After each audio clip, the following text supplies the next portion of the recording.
Karnataka press club council ವತಿಯಿಂದ ಪತ್ರಿಕಾ ದಿನಾಚರಣೆ. ತಾಳಿಕೋಟೆಯಲ್ಲಿ ನಡೆದ ವಿಶೇಷ ಕಾರ್ಯಕ್ರಮ. ಹೆಚ್ಚು ಅಂಕ ಪಡೆದ ಪಿಯುಸಿ ಎಸ್ಎಲ್ಸಿ ವಿದ್ಯಾರ್ಥಿಗಳಿಗೆ ಸನ್ಮಾನ, ಪತ್ರಕರ್ತರ ಜೀವನದ ಏರಿಳಿತಗಳ ಚರ್ಚೆ. ತಾಳಿಕೋಟೆ ತಾಲೂಕಿನಲ್ಲಿ ನೆರವೇರಿದ ಕರ್ನಾಟಕ ಪ್ರೆಸ್ ಕ್ಲಬ್ ಕೌನ್ಸಿಲ್ ತಾಲೂಕು ಘಟಕ ತಾಳಿಕೋಟೆ ವತಿಯಿಂದ ಪತ್ರಿಕಾ ದಿನಾಚರಣೆ ನೆರವೇರಿತು. ವಿವಿಧ ಕ್ಷೇತ್ರಗಳಲ್ಲಿ ಸಾಧನೆಗೈದ ಸಾಧಕರಿಗೆ ಸನ್ಮಾನ, ಪಿಯುಸಿ ಎಸ್ಎಲ್ಸಿ ಹೆಚ್ಚು ಅಂಕ ಗಳಿಸಿದ ವಿದ್ಯಾರ್ಥಿಗಳಿಗೆ ಸನ್ಮಾನ, ಉತ್ತಮ ಸೇವೆ ಸಲ್ಲಿಸಿದ ವೈದ್ಯರಿಗೆ, ಶಿಕ್ಷಕರಿಗೆ, ವಕೀಲರಿಗೆ, ಸಮಾಜ ಸೇವಕರಿಗೆ, ಶಿಕ್ಷಕರಿಗೆ ಸನ್ಮಾನಿಸಿ ಗೌರವಿಸಿದ್ರು. ಪತ್ರಕರ್ತ ನಿಜ ಜೀವನದಲ್ಲಿ ಏನೆಲ್ಲ ಕಷ್ಟ ದುಃಖಗಳು ಇವೆ, ಪತ್ರಿಕೋದ್ಯಮ ಹೇಗಿರಬೇಕು ಹಾಗೂ ಜೀವನದಲ್ಲಿ ಏನೇ ತೊಂದರೆಗಳನ್ನು ಅನುಭವಿಸಿ ವೃತ್ತಿಯಲ್ಲಿ ಇದ್ದೀವಿ ಎನ್ನುವುದರ ಕುರಿತು ಮಂಜುನಾಥ್ ಕುಂದರಗಿ ಅವರು ಮಾತನಾಡಿದರು. ಪತ್ರಿಕೆ ಅನ್ನೋದು ಸೇವೆ ಉದ್ಯಮವಾಗಿ ಬೆಳವಣಿಗೆ ಇವಾಗ ಸಮಸ್ಯೆ ಆಗ್ತದೆ ಅಂತಂದ್ರೆ ಪತ್ರಿಕೆ ಅನ್ನೋದು ಸೇವೆ ಅನ್ನೋದು ಉಳಿದಿತ್ತು ಅಂದ್ರೆ ಯಾವ ಸಮಸ್ಯೆ ಇರಲಿಲ್ಲ. ಪತ್ರಿಕೆ ಅನ್ನೋದು ಉದ್ಯಮವಾದ ನಂತರ ಉದ್ಯಮ ಅಂತಂದ್ರೆ ಲಾಭ. ಸಿಂಪಲ್ ಆಗಿ ಹೇಳಬೇಕಂದ್ರೆ ಸೊಲಗಿಲೆ ಹಾಕಬೇಕು, ಸಲಿಗಿಲೆ ಜಪ್ಪಬೇಕು. ಸೊಲಗಿಲೆ ಹಾಕಬೇಕು, ಸಲಿಗಿಲೆ ಜಪ್ಪಬೇಕು. ಎಲೆಕ್ಷನ್ ನಾವು ಮಾಡೋದನ್ನೇ. ಎಲೆಕ್ಷನ್ ಮಾಡುವಾಗ ನಿಮ್ಗೆ ಏನ್ ಹೇಳಿದ್ರು? ಸೆಲೆಕ್ಷನ್ ಮಾಡಿ ಅಂತ ಹೇಳ್ಬಿಟ್ಟು ಹೇಳಿತ್ತು. ಎಲೆಕ್ಷನ್ ಮಾಡುವಾಗ ಸೆಲೆಕ್ಷನ್ ಮಾಡುವಂತ ನಿಮಗೆ ಹೇಳ್ತಾರೆ.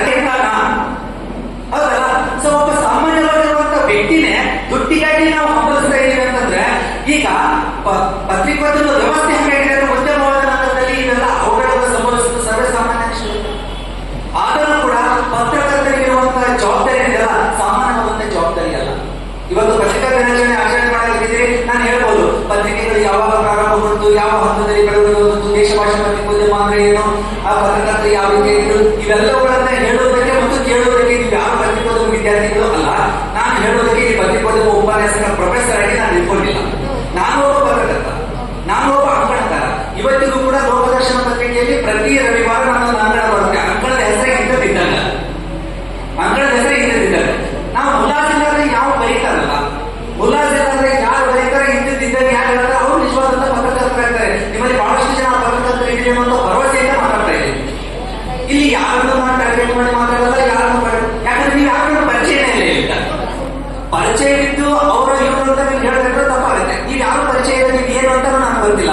ಆದರೆ ಪತ್ರಕರ್ತರಿಗೆ ಇರುವಂತಹ ಸಾಮಾಜಿಕ ಜವಾಬ್ದಾರಿಗಳು ಮತ್ತು ಪತ್ರಕರ್ತರಿಗೆ ಇರಬೇಕಾದ ಸಾಮಾಜಿಕ ಮೌಲ್ಯಗಳು ನಮ್ಮಲ್ಲಿ ಇದ್ರೆ ಸಾಕು, ಪತ್ರಿಕೋದ್ಯಮ ಯಶಸ್ವಿ ಆಗ್ತದೆ.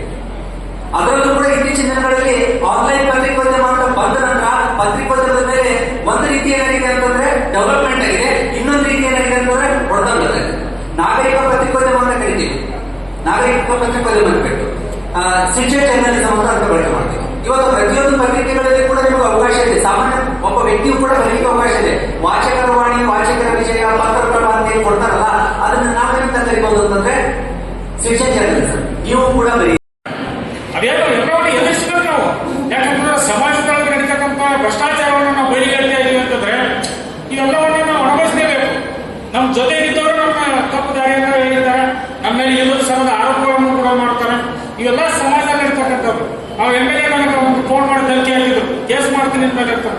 ಮಾಡಿ ಸರ್, ನಿಮ್ ತಂದೆ ತಾಯಿ ಶಿಕ್ಷಕರಿದ್ದಾರೆ ಸರ್. ಶಿಕ್ಷಕರು ಇರ್ಬೋದು ಸರ್. ಅವರು ಈಗ ನಾನು ಪತ್ರಿಕೆ ಸಂಪಾದಕನಾಗಿ ನಾನು ಬರ್ದಿದ್ದೀನಿ, ನೀವು ನನ್ನ ಜೊತೆ ಮಾತಾಡಿ ಸರ್, ನಮ್ಮ ತಂದೆ ತಾಯಿ ಈ ವಿಷಯದಲ್ಲಿ ಏನಿದೆ ಅಂತ ಕೇಳಿದ್ರು.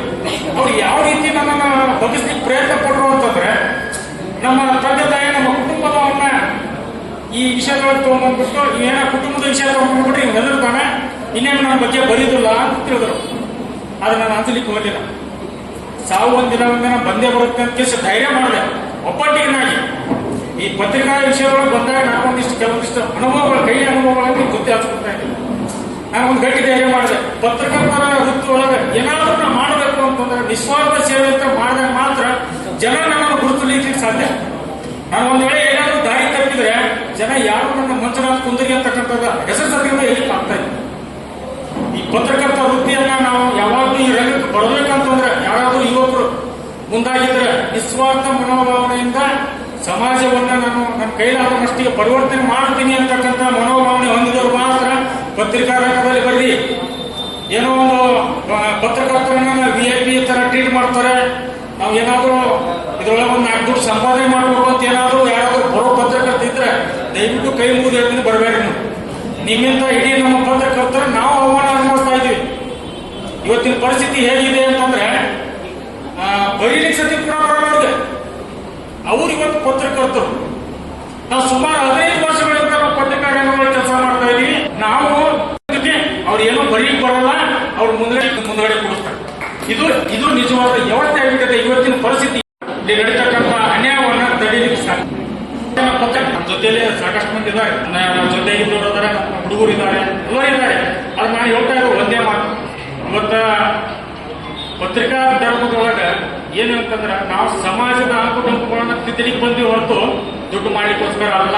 ಇದು ಒಂದು ತೆರೆ ಹಿಡಿದುಕೊಳ್ಳಿ. ನಮ್ಗೆ ಎಷ್ಟೋ ಸಲ ನೋವು ಅನಿಸ್ತೈತಿ. ಏನಪ್ಪ ಪತ್ರಕರ್ತ ವೃತ್ತಿ ನಾನು ಸುಮಾರು 15 ವರ್ಷ ಮಾಡಿದ್ದೀನಿ. MLAಗಳು ಅಧಿಕಾರಿಗಳು ಎಲ್ಲ ನನ್ನ ದಂಗೆ ಹಾಕಿದ್ದಾರೆ. ನಾನು ಒಂದು ಹೋರಾಟ ಕೂಡ ಮಾಡಿದೆ. ಹೋರಾಟ ಮಾಡಿದ್ರೆ ಇಡೀ ನಮ್ಮ ಕುಟುಂಬಕ್ಕೆ ಬಂದ್ರು. ಏನಾಗಿದೆ ಅಲ್ಲಿ ಬೋಧಕಿರು ಬಂದಿದೆ, ಓದವಲ್ಲಿ ಬಿಡು ಅಂತ ಅಂದ್ಬಿಟ್ಟೆ. ಏನ್ ಮಾಡ್ತಾರೆ, ಸಚಿವರು ತನ ಹೋದೆ, ಕಮಿಷನರ್ ತನ ಹೋದೆ. ಆದ್ರೆ ನನ್ನಿಂದ ಏನಾಯ್ತು ಅಂತಂದ್ರೆ ಸಾಧ್ಯವಾಗಿ ನ್ಯಾಯ ಜನಸಾಮಾನ್ಯರು ಕೊಡಿಸುವಂತ ಶಕ್ತಿ ನಾವು ಕಳ್ಕೊಂಡ್ಬಿಟ್ಟಿದ್ರು ಅಂತ ಅನಿಸ್ಬಿಡ್ತಾನೆ. ಸುಮಾರು ಇದೇ ಒಂದು 2-3 ತಿಂಗಳೊಳಗೆ ಅಧಿಕಾರಿಗಳಿಗೆ ನಾವು ಸಾಕ್ಷಿ ಸಮೇತ ನಾವು ದಾಖಲೆ ಕೂಡ ಕೊಟ್ಟರು ಕೂಡ ಯಾವುದೇ ಕ್ರಮ ಕೈಗೊಳ್ತಾ ಇಲ್ಲ. ಅಂದ್ರೆ ಇವತ್ತಿನ ಮಟ್ಟಿಗೆ ವ್ಯವಸ್ಥೆ ಹೇಗೆ ಇರ್ತಿದೆ ಅಂತಂದ್ರೆ ವ್ಯವಸ್ಥೆ ದಾರಿ ತಪ್ಪಿದೆ ಅಂತ ನಾವು ತಿಳ್ಕೋಬೇಕು. ಇವತ್ತು ನಮ್ಮ ಪತ್ರಕರ್ತರ ಜೊತೆ ನೀವು ಜನಸಾಮಾನ್ಯರು ಕೈ ಜೋಡಿಸಿದಾಗ ಮಾತ್ರ ಸಮಾಜವನ್ನ ಪರಿವರ್ತನೆ ಮಾಡಲಿಕ್ಕೆ ಸಾಧ್ಯ ಆಗುವುದು. ಇದು ನೀವೆಲ್ಲ ಸಾರ್ವಜನಿಕರು, ನಾಗರಿಕರು, ಪ್ರಜ್ಞಾವಂತರು, ಸಾಹಿತಿಗಳು, ಹೋರಾಟಗಾರರು ಎಲ್ಲರೂ ಪತ್ರಕರ್ತರನ್ನ ಪ್ರೋತ್ಸಾಹಿಸುವಂತ ಕೆಲಸ ಮಾಡಬೇಕು. ಯಾವ ನಿಟ್ಟಿನೊಳಗಂತಂದ್ರೆ ಪ್ರಾಮಾಣಿಕವಾಗಿ ಕೆಲಸ ಮಾಡ್ತಾರೋ ಇಲ್ವೋ, ಒಬ್ಬ ವರದಿಗಾರ ತನ್ನ ಕಾಟ ಇದ್ದಾರೋ ಇಲ್ಲೋ ಅಂತಕ್ಕಂಥ ಅರಿವನ್ನು ಇಟ್ಕೊಂಡ್ಬಿಟ್ಟು ಆ ಒಳ್ಳೆ ಪತ್ರಕರ್ತರಿಗೆ ಬೆಂಬಲವನ್ನು ಕೊಡುವ ನಿಟ್ಟಿನೊಳಗ ತಾವೆಲ್ಲರೂ